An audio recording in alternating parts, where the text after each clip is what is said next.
Yes. They provide a very cheap form of protein for families that don't necessarily have a lot of money. Yeah, and the problem is that exactly the people that you're talking about who don't have much money to spend on food, they're exactly the people who are now suffering from obesity, diabetes, heart disease and stroke. But there's more bad news. Even the type of fat is wrong. There are two families of essential fatty acids, both of which you need in a proper balance, the omega-6 and the omega-3. And because of the intensive rearing of animals, what has happened is that the balance between these two families has got completely out of sync. The omega-3 fatty acid that's important for the brain was, in the 1970s, knocking at the levels of about 170 milligrams per 100 grams of food.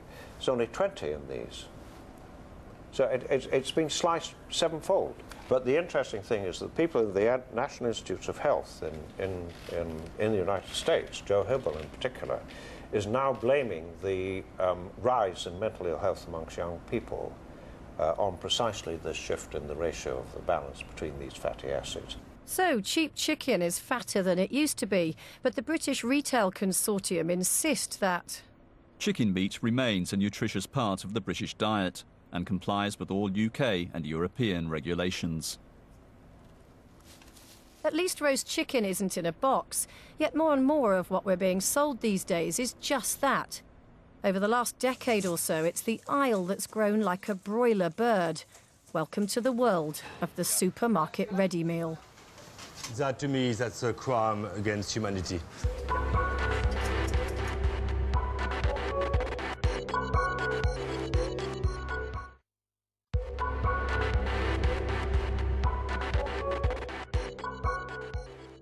You can't help noticing that the supermarket shelves are increasingly full of pre-cooked this, partially roasted that, generally complete meals that you can just pop into your oven or microwave, and hey presto.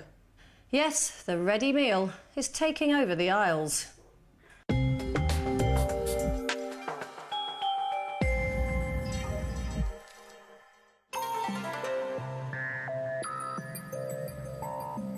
Mission control at one of the most successful ready meal companies in the world.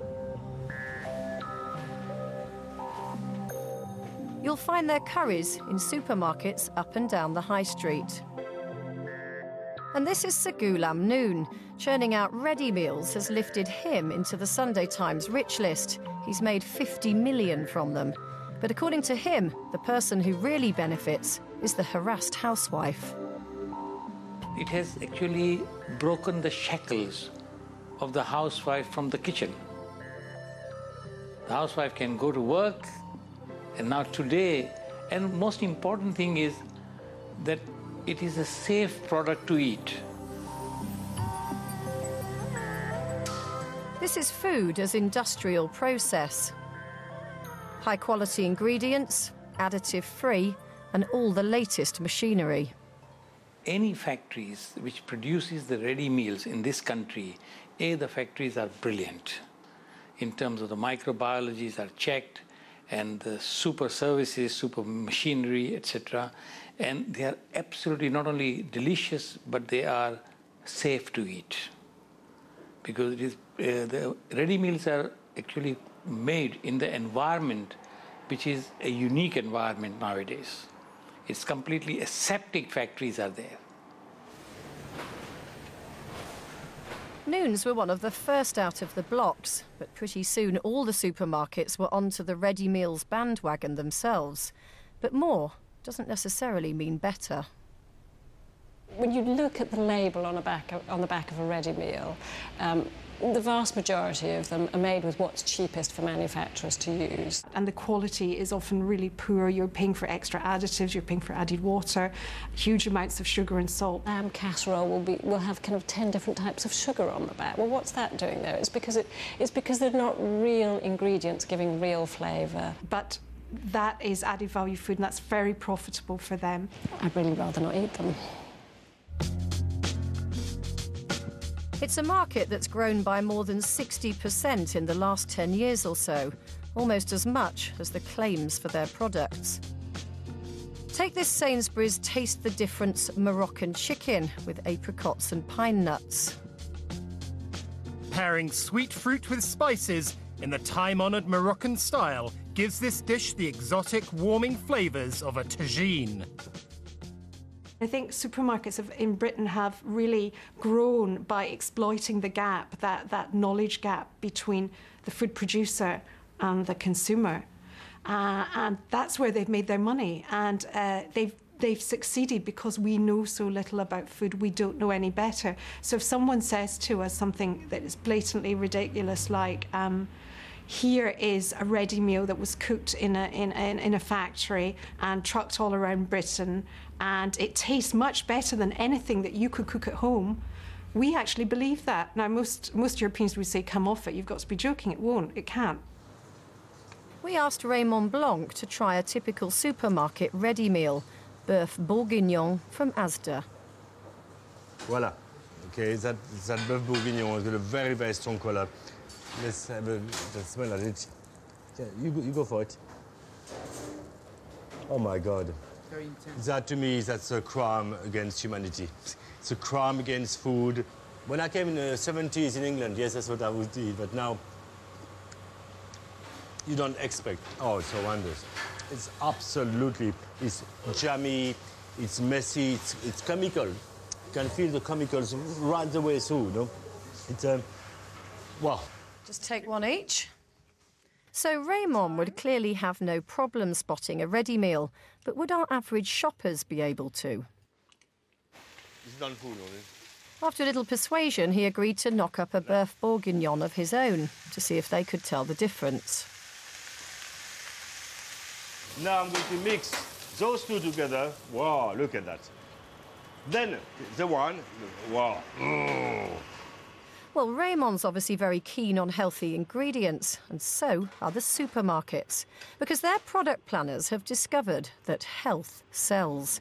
Combine convenience and health in the same packet, and you've got a supermarket Shangri-La. And now they're all over the place. Healthy living, be good to yourself, eat smart, good for you. Each of the big four has its healthy ready meal range.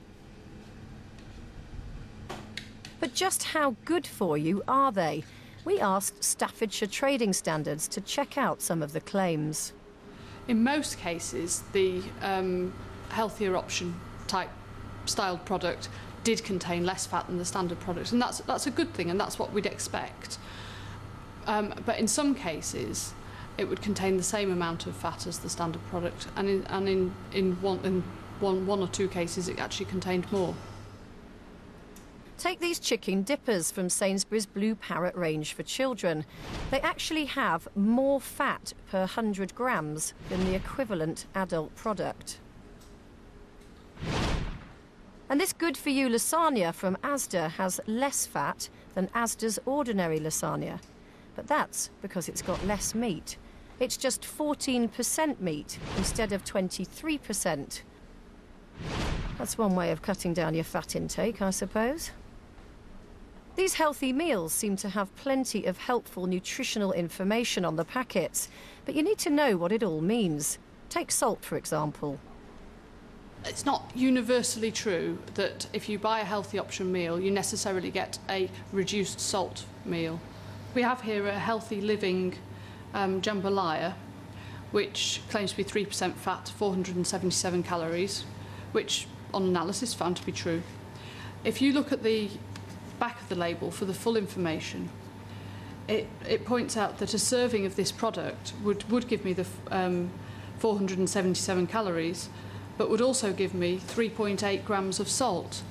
So if I, as a woman with a need of 2,000 calories a day and targeted not to eat more than 6 grams of salt a day, at this, I would get a quarter of my daily amount of calories, but 3/4 of the recommended amount of salt that I could eat in a day.